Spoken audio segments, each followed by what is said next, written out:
July 4th, 1945. Camp Swift, Texas. The sun burns down on barbed wire and dry dust as smoke from long rows of grills drifts over hundreds of prisoners. A small group of German women, captured helpers of Hitler's army, are marched toward the smell of roasting meat. Sure, this must be a trick, or some cruel show by their enemies. Instead, an American sergeant holds out something they have never seen before, a soft white bun, a steaming sausage, bright yellow mustard, red sauce. Hot dog, he says, for you. They came expecting beatings and bread crusts. They got a holiday feast, and a taste so strange and joyful it shook everything they believed about America, war, and themselves. This was not a propaganda film. This was real life, and one simple meal would follow them all the way into the new Germany. Stay with me to the end to see how one hot dog helped turn enemies into witnesses of democracy. And if you like true World War II stories told this way, please subscribe, like this video, and support the channel so we can keep bringing you the full stories history almost forgot. May 1945, northern France. The war in Europe was over, but on a dusty country road a small column of German women still walked with their hands raised. Their grey uniforms were faded, their boots worn thin. They were not frontline soldiers, but clerks, telephone operators and signals helpers from a rear area staff. Now they shuffled past burned-out trucks under the watch of American guards. One of them was 24-year-old Liesel Weber, a former secretary from Cologne who had joined the army as a communications helper. She had grown up on Nazi newsreels and party meetings. In those films, Americans were crude and cruel, half-civilized men who would do anything to German women if they ever reached German soil. As she later wrote in a short memoir, "We heard they would cut our hair, shame us, starve us. We thought captivity would be worse than the bombs." The first paradox came quickly. At the temporary cage near the front, a US sergeant did not shout or strike them. Instead, he pointed them toward a field kitchen. The smell met them first. Real coffee, boiled potatoes, some kind of meat stew. After months of thin turnip soup and bread mixed with sawdust, the rich, greasy scent almost made them dizzy. Each woman received a metal tray, a ladle of thick stew, a full potato, a slice of soft white bread. White bread. Liesel pressed a thumb into it and left a mark. "We expected blows and hunger," she wrote. "Instead, they handed us white bread, so soft my fingers sank into it." Behind the wire, they could hear German civilians begging for scraps outside the camp fence. The prisoners were eating better than many free people at home. This wasn't propaganda, it was reality, and it made no sense. Within days, the women joined hundreds of other German prisoners on a transport to a port on the Atlantic. They were told almost nothing. Rumors rushed down the line. They would be sent to dig graves in France, to mines in North Africa, to factories in England. No one guessed the truth. The United States Army had space and supplies. It was shipping them across an ocean. The troop ship that took them west had room for more than 2,000 prisoners. They were packed into metal bunks 3 high in a long, echoing hold that smelled of oil, rust, and human sweat. The Atlantic crossing lasted nearly 2 weeks. The ship rolled and shook. Some women lay seasick on thin mattresses, gripping their buckets when the engines changed tone. Here, too, the numbers told a strange story. By mid-1945, more than 370,000 German prisoners of war were held on American soil, guarded not by secret police, but by regular army units and sometimes by older reservists. Liesel and her group were part of a much smaller minority. Only a few hundred German women ever reached the United States as prisoners. Yet on this ship, their status as enemy women brought no special cruelty. They received 3 meals a day. There was white bread at almost every meal. Twice a week, they even got eggs. One of the women, a former nurse named Hilda, whispered to Liesel one night when the hold was dark except for a single red lamp. "If this is how they treat enemies," she said, "what must life be like for their own people?" It was a simple question, but it cut through years of slogans about decadent democracies and Jewish plutocrats. The food did not lie. When the ship finally slid into an American harbor, Newport News, Virginia, the women were hit by a wall of new smells: harbor mud, diesel fumes, hot metal, roasting coffee from a plant somewhere along the docks. Cranes clanged and creaked overhead. Trains waited on thick, well-kept tracks. There were no bombed-out shells of buildings, no burned trams. To Liesl, the port looked like a film set for some fantasy about a world without war. From the harbour they were loaded into rail cars, this time not cattle cars but standard passenger coaches with seats and windows. Guarded, yes, watched by MPs with rifles, but still far better than the trains fleeing the bombs in Germany. As the train pushed south and west mile after mile, they saw wide fields, tidy towns, gasoline stations with full tanks, and shops with unbroken glass. They were travelling more than 5,000 miles from home, into a land they knew only from hateful posters. The train finally slowed in the heat of central Texas. Outside they saw guard towers, long low barracks, and far in the distance, a pale line of hills under a hard blue sky. A sign identified the place, Camp Swift. The complex spread over about 18,000 acres, a small city of war built on open range. As the doors opened, hot, dry air hit their faces like a blast from a furnace. Dust crunched under their boots. Somewhere nearby a bugle sounded. The women stepped down onto American soil for the first time, still expecting that the kindness they had seen so far was a trick, that the real punishment would surely begin inside the fence. They would only learn how strange this new captivity was when they passed through the gate into the women's compound and met their new daily life behind the wire. The gate clanged shut behind them, and the sound seemed final. Inside the wire, the women expected mud, tents, maybe straw on the floor. Instead, a young American lieutenant led them down a straight gravel road past neat rows of wooden barracks. Each building was long and low, with screened windows and a number stenciled in black on the end. "This is the women's compound," he said slowly, careful with his English. "Separate from the men. You will be safe here." There were guards in the towers and a double row of barbed wire around their small world, but the first shock was not fear. It was order. The gravel paths were swept. The grass around the buildings was cut. At one corner stood a small garden where someone had tried to grow flowers in the hot Texas soil. Inside their assigned barracks, the air was cooler. Rough wooden floors, 2 lines of metal bunks with thin but real mattresses, blankets folded at the foot. A narrow aisle ran down the middle. At the far end, a big metal stove stood ready for winter. For now, the heat pressed in through the walls. Liesl put her hand on the mattress. It gave slightly under her palm. Back in Cologne in 1944, she had slept on a cellar floor during air raids. Later, in the last months of war, she had shared a straw sack with 2 other women in a drafty school gym turned billet. Now, as a prisoner, she had a bed to herself. A corporal read the rules in slow, clear English while a German-American interpreter translated. They would answer roll call twice a day. They had to stay inside the fence unless given permission. There would be work assignments, but no one would be forced to do hard labor against the Geneva Convention. Any disobedience would bring punishment, loss of privileges, extra duties, maybe solitary confinement. Discipline without blows, one of the women muttered in surprise. It was a strange mix. Strict rules, real fences, and yet no shouting, no raised fists. That evening they met the camp food for the first time. They lined up outside a low mess hall. The smell floated out. Boiled vegetables, meat fat, coffee. Inside, the noise hit them.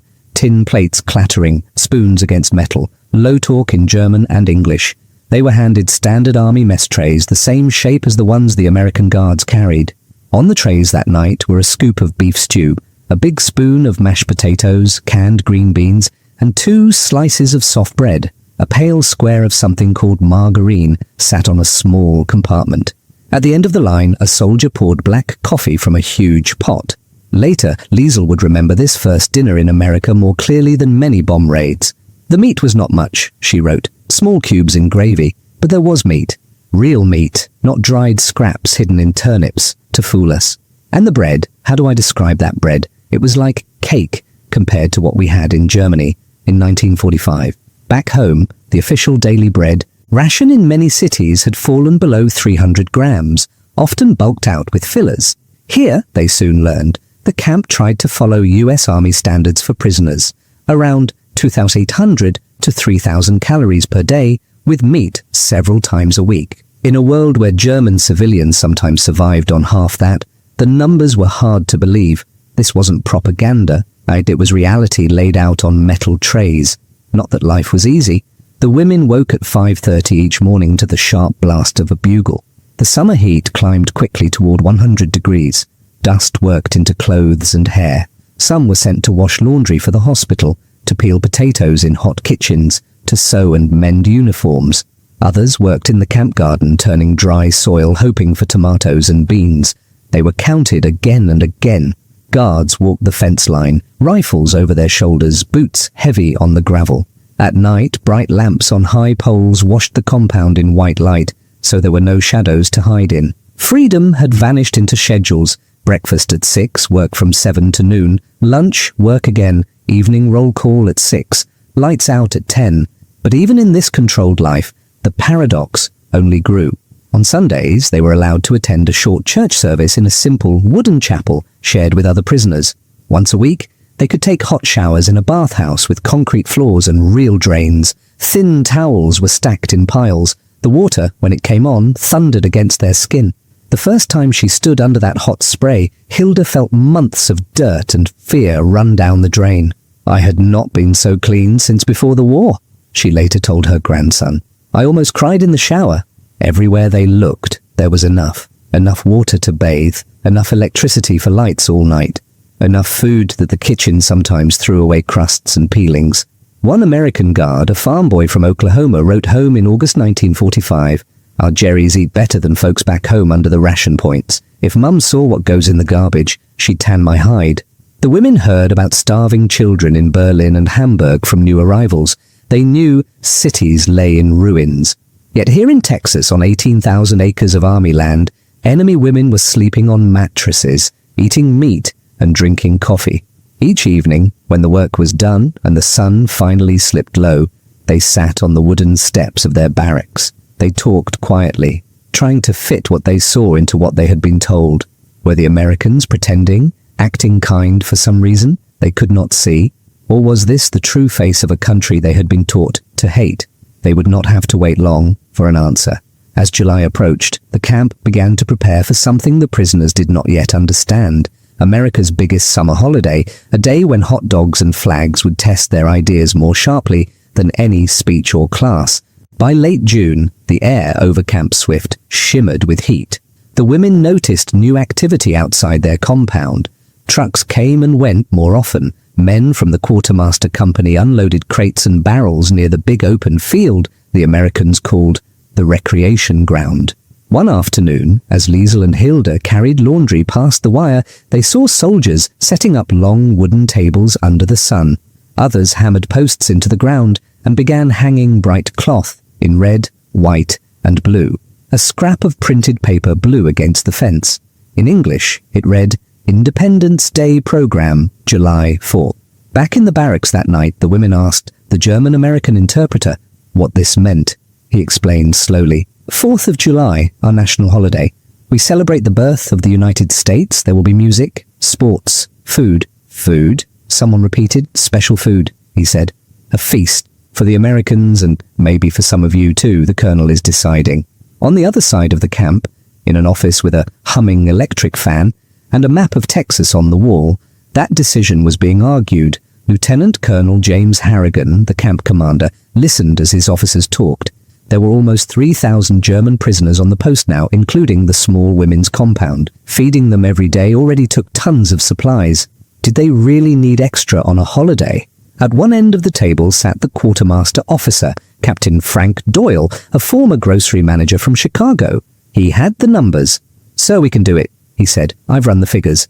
If we cut a little from next week's canned fruit and use the meat we've been saving in cold storage, we can put out hot dogs and hamburgers for all personnel, and for any prisoners we invite, 1 serving each. We have enough coffee and flour for cakes. I've already put in a requisition for 4,000 hot dogs, 3,000 buns, and 2,000 pounds of watermelon." One of the younger lieutenants frowned. "For enemy prisoners, with meat shortages back home? My mother has ration coupons for every scrap of bacon and we're giving sausage to Germans." Harrigan tapped a pencil on the desk. He had been in the army long enough to see both the front and the rear. He also remembered the orders from higher headquarters. The United States had signed the Geneva Convention. It had chosen to use fair treatment as a weapon of ideas. "We're not doing this because they deserve a party," he said. "We're doing it because it shows who we are. These women grew up on Hitler's stories about us. If they go home someday saying, 'The Americans fed us well and treated us like human beings,' That's worth a few pounds of sausage. This isn't propaganda. It's reality, and it works better than any pamphlet. So the plan moved forward. The recreation ground, a wide open patch of Texas earth, became a busy construction site. Men from the engineers built a raised platform for a small army band. Signal Corps soldiers hung loudspeakers on poles. In the mess halls, enlisted cooks mixed huge bowls of potato salad, using dozens of gallons of vinegar and mustard. The smell of it, sharp and sour, carried all the way to the fence. From their side, the German women watched and argued. In the evening, when the sun slid low and the floodlights had not yet snapped on, they sat on the barrack steps and guessed at what was coming. "It is a show," said one woman who had lost 2 brothers on the Eastern Front. "They will call the newspapers. Look how kind we are to the Nazis." "They don't need us for that," Hilda answered. "No one back home will see. Maybe they do this just because they like parties." Liesel listened and remembered the figures the interpreter had shared. The calorie counts, the fact that prisoners here received meat more often than many German civilians. The numbers did not match what she had been told for years. According to Nazi speeches, capitalist democracies were selfish and weak, too divided to be generous. Yet here was a rich country spending its food and fuel on games and grilled meat for victors and prisoners at once. A few days before the holiday, a notice went up in German and English. Voluntary attendance at Independence Day celebration authorized. Proper conduct required. No mixing of compounds without permission. The women stood in front of the paper, reading the careful lines. "Voluntary," Liesel said, "so we can choose not to go?" "Who would choose not to see it?" someone else replied. On July 3rd, the cooks tested the grills. Long metal racks were dragged into place. As the first charcoal caught, a deep, smoky smell rolled across the camp. Fat dripped and hissed on the hot metal. Even from inside the women's area, the scent of grilling meat was clear. It settled into their clothes, into their hair, stirring a hunger that was more than physical. That night, sleep came slowly. Some women lay awake imagining what the food would taste like. Others worried it would all be some trick, that at the last moment the Americans would laugh and send them back to their barracks unfed. Years of fear did not vanish in a few weeks. In the darkness, Hilda whispered from the bunk above Liesel, "If they feed us the way they feed their own men on their own holiday, then I will believe this country is not what we were told." The next morning, the bugle would sound as always. They would form up, walk out of their compound under guard, and step onto the recreation field. The smoke from the grills would be thicker, the tables piled higher, and on one of those tables lay a food none of them had ever seen before, a simple American hot dog, waiting to change how they saw their captors and themselves. July 4th, 1945. By late morning, the Texas sun was already harsh, beating down on the bare ground of the recreation field. The women from the compound marched in 2 lines, an armed guard at each side. Their dresses clung to their backs with sweat. Ahead of them, smoke rose in blue ribbons from a long row of metal grills. There were sounds they had not heard since before the war, a brass band warming up with bright, brassy notes, men laughing in groups, the clatter of hundreds of plates and cups. Over 2,000 American soldiers crowded the open space, mixed with nearly 1,000 German male prisoners brought from their own compounds. The women, only about 30 of them in all, felt small in this sea of uniforms. The smells struck first: charcoal, sizzling fat, coffee, something sweet and sharp from big tubs of potato salad. It wrapped around them like a cloud. Liesel's empty stomach knotted. She had eaten breakfast at dawn, oatmeal and bread, but that felt long ago. The guards led them to a set of tables marked off at one side for prisoners. A sergeant with sunburned arms and a tired smile stepped forward. He spoke slowly, pointing as he went. "Food first, then you can watch the games. No trouble, understand?" The German-American interpreter repeated the words. They joined a line that moved past a row of American cooks in white aprons. First came a scoop of potato salad, cold and creamy on the plate. Then a thick slice of watermelon, its red flesh shining in the light. But what caught their eyes was the stack of soft white rolls next to a metal pan full of short pink sausages. One of the cooks, Sergeant Bill Carter from Missouri, picked up a roll, sliced it open in one quick motion, and laid a hot sausage inside. Steam puffed out. He squeezed 2 bottles over the top, one yellow, one red. The colors were almost too bright. "Hot dog," he said, holding it out. "Very American. Try." The The word dog made several women flinch. Liesel stared at the thing in his hand. She knew German sausages of every kind, bratwurst, bockwurst, thin frankfurters eaten with dark bread and sharp mustard, but she had never seen a sausage in a soft bun like this, never with tomato sauce on top. It looked like something from a picture book, not real life. Hilda leaned close and whispered in German, "Do you think it is even meat?" Liesel swallowed. Her mouth watered from the smell of the grilled sausage, rich and salty. She took the hot dog carefully, feeling the heat through the soft bread. The bun was so tender her fingers left dents in it. The yellow sauce, mustard, had a sharp vinegar tang that stung her nose. The red, she guessed, was tomato, something she had almost forgotten existed. All around them, American soldiers bit into their own hot dogs without a second thought, talking and laughing. No one watched the women closely. This was not a test or a trick. It was just lunchtime. "Bite," the interpreter said quietly beside her. "It is all right." Liesel lifted the hot dog to her mouth. For a second, fear of the unknown held her still. Then hunger, habit, and curiosity pushed her forward. She took a bite. The first sensation was the soft give of the bread, unlike the hard crusts of wartime German loaves. Then her teeth broke through the skin of the sausage with a faint snap. Hot juice flooded her tongue. Salty, savory, real meat. The mustard bit back with sharpness. The red sauce was sweet in a way that shocked her. Sugar had been rare for years. All of it together was almost too much. She stopped chewing. Her eyes widened. For a heartbeat, she could only hold the food in her mouth, letting the flavors spread. Later, she wrote, "I did not know food could be like that. It was not just to fill the stomach. It was happy food." Beside her, Hilda finally gave in and tried her own. She made a small sound, half laugh, half sob. "Ach du lieber Gott," she whispered, wiping sauce from her lip. "They eat this just for fun?"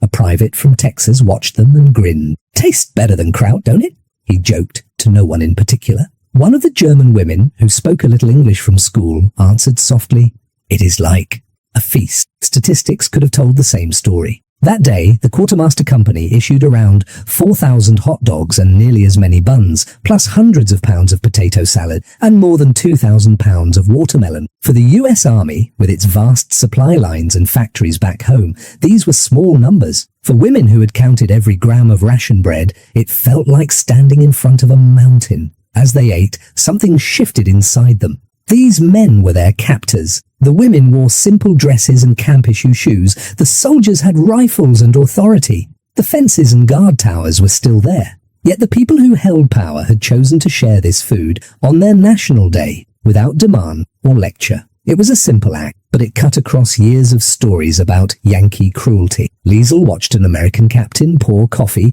for an elderly German prisoner whose hand shook. No photographer waited nearby. No officer gave a speech. It did not feel staged. If this is how they behave when they do not need anything from us, she thought, what else have we been wrong about? When the plates were empty and the last drops of coffee swallowed, the band struck up a march. The games began. Races, tug-of-war, a baseball match the Germans did not understand. The women sat in the thin shade of the bleachers, full in a way they had almost forgotten was possible, and tried to make sense of a world where enemies gave hot dogs to prisoners. But the day on the field was only a beginning.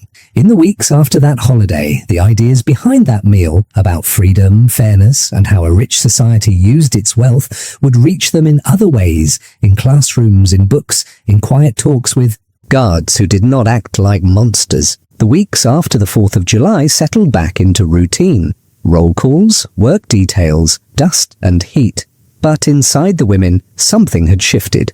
The memory of that soft bun and salty sausage stayed with them. It was a small thing, yet it made them watch the Americans more closely. In late summer, a new notice went up on the barracks wall. It was written in English and German. Education program, voluntary classes in English, history, and civics, open to all prisoners. Some of the women laughed. "What use is school behind barbed wire?" one asked. But others were curious. The classroom was an old supply hut, cleared of crates. Long wooden benches faced a blackboard. The air smelled of chalk, old paper, and hot pine boards. An overhead fan turned slowly, pushing warm air in circles. On the wall hung 2 flags, the stars and stripes, and a plain white cloth marked POW Education Center. Their teacher was a middle-aged woman in a simple dress, not a uniform. Her name was Mrs. Peterson, a former high school teacher from Wisconsin who had volunteered to come south with her army husband. She smiled often, but did not act soft. "I will speak slowly," she told them, "and we will learn from each other." A German-American sergeant stood nearby to help with translation. The paradox was sharp. Here were German women who had worn the Reich's eagle on their sleeves, sitting in a camp run by their enemies, learning about the very system their government had called weak. "We learned about freedom while we were not free," Liesel later wrote. It was a strange feeling. At first, the lessons were simple. Numbers, common English words, the names of the 50 states. But soon Mrs. Peterson moved to civics. She drew 3 boxes on the board and labeled them President, Congress, and Courts. Through the interpreter, she explained how laws were made, how the president could be voted out after 4 years, how judges could say no, even to powerful men. One day, she wrote a sentence in big letters: "All men are created equal." She told them it came from the Declaration of Independence in 1776. Liesel felt a familiar resistance rise in her chest. At home, equality had been mocked as a lie. But Mrs. Peterson did not pretend her country was perfect. She added other words under the first: slavery, segregation, Indians. Then she talked about black Americans who had been slaves, about native peoples forced from their lands, about the fact that even now, in 1945, not everyone in America enjoyed real equality. A murmur went through the room. In German schools, the women had never heard a teacher list her own nation's sins on the board. Criticism was for enemies, not for yourself. "How can you say such things?" Hilda asked at the break, through the sergeant. "Are you not afraid?" Mrs. Peterson wiped chalk from her fingers and shook her head. "No," she said. "In a democracy, we are allowed to say when our country is wrong. We must say it or nothing changes. That is the point. This isn't propaganda, this is reality. Sometimes it is ugly, but we try to make it better." The numbers behind her words were real too. By autumn 1945, more than 2,000 prisoners at Camp Swift had attended at least one class. Across the United States, Army records later counted over 30,000 German prisoners taking part in some form of education program before they went home. Enemies were being taught how American democracy worked, in the hope they would carry the idea back across the ocean. News from Europe filtered into the camp through Red Cross bulletins and new arrivals. German cities lay in ruins. In some areas, more than 40% of housing was destroyed. Food was scarce. The average civilian ration in parts of Germany had fallen below 200 calories a day that winter. Liesel read one report twice and pressed her lips together. In Texas, prisoners still received more than twice that amount. It was another painful contrast.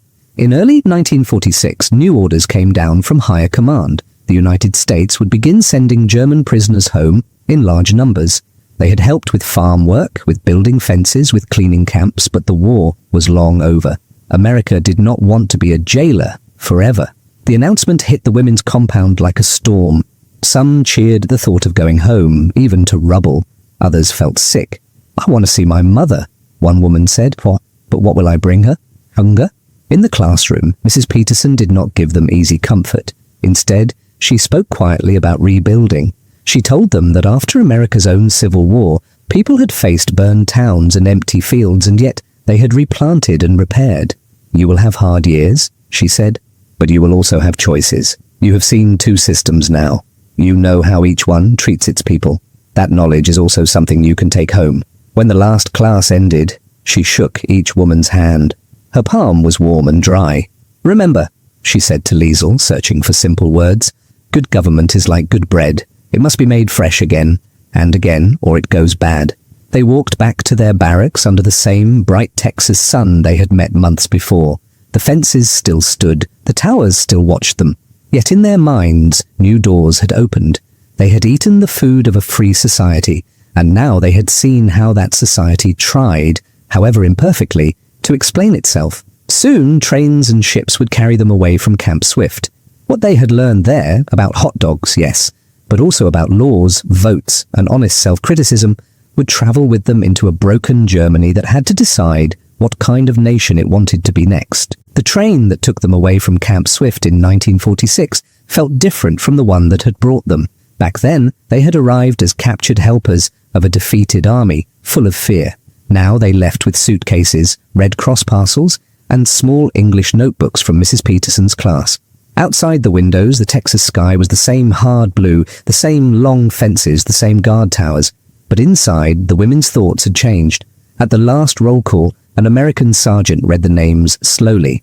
Around 200 German prisoners from Camp Swift would go on this transport, including nearly all the women. That was only a tiny part of the more than 370,000 German prisoners who would be shipped home from the United States over 1945 and 1946, but for each of them, the numbers did not spread out like branches.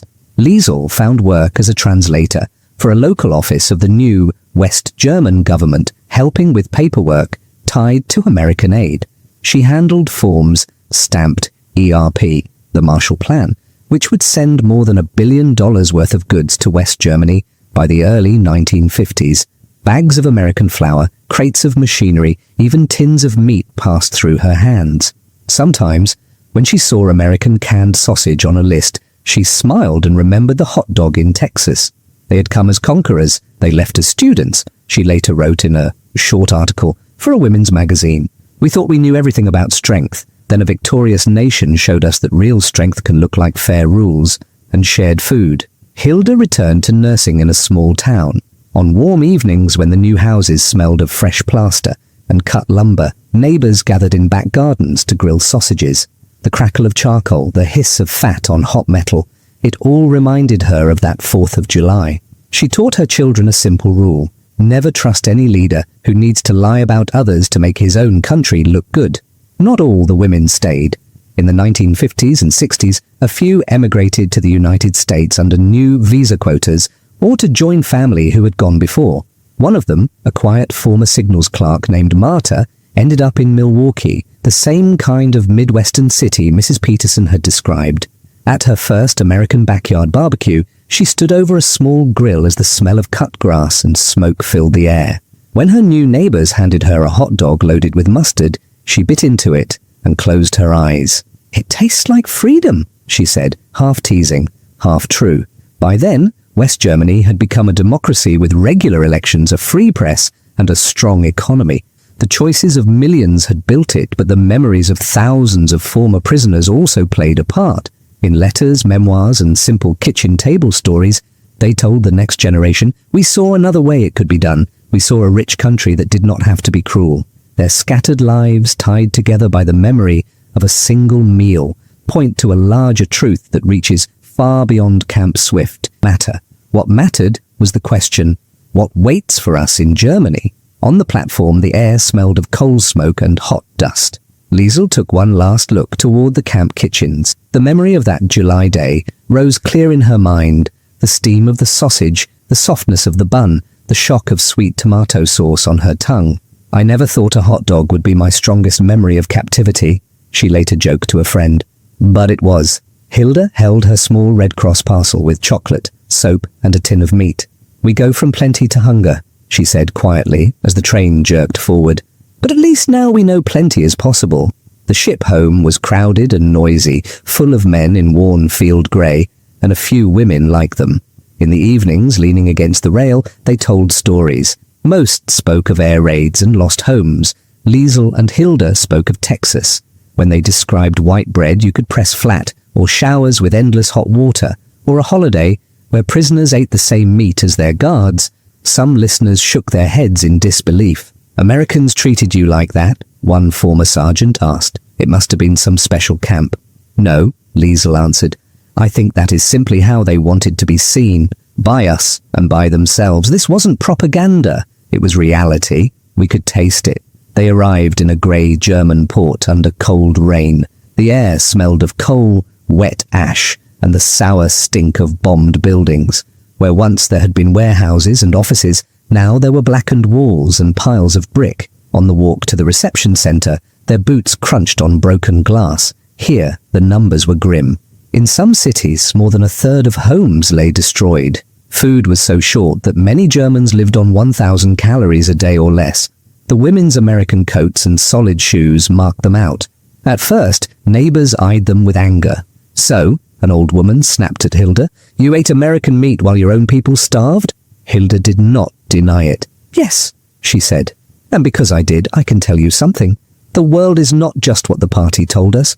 The Americans are not saints. They have their own sins, but they also have laws and courts and leaders who can be voted out and food enough that they share it even with prisoners. We must learn from that if we want to live better than before. In the years that followed, the women's lives split into the history we all share. In the end, the story of the German women at Camp Swift is not mainly about fences, guard towers, or orders typed on official paper. It is about how small, ordinary acts can change the way people think. A soft bun, a hot sausage, a teacher who admits her country's faults. These things cut deeper than slogans or threats. The women had come to America as part of a conquering army. That failed. They left as witnesses of a different idea, that real power is not shown only in bombs and tanks, but in how a nation treats even those who once tried to destroy it. They had come as conquerors. They left as students. In the end, America's greatest weapon was not its bombs, but its abundance.